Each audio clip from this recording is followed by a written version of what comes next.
Hello， 大家好。稳压二极管也是一种比较容易损坏的元器件。如何测试判定稳压二极管的好坏呢？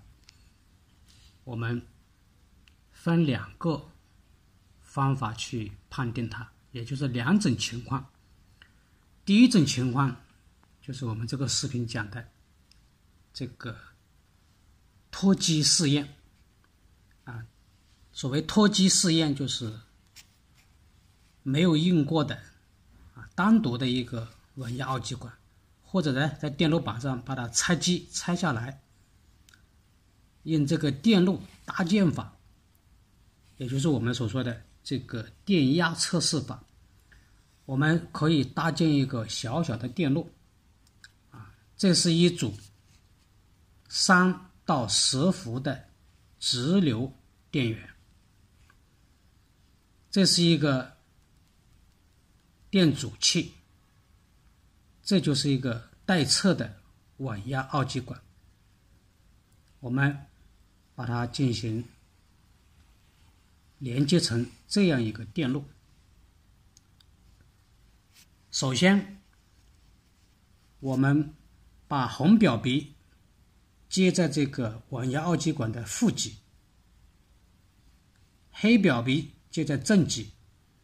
一定要注意，这个稳压二极管的正极要接在电源的负极上，稳压二极管的负极要接在电源的正极上。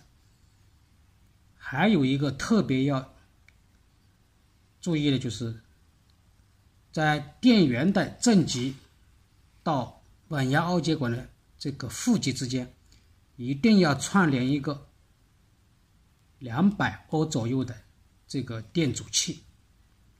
这个电阻器可以保护这个稳压二极管不致损坏。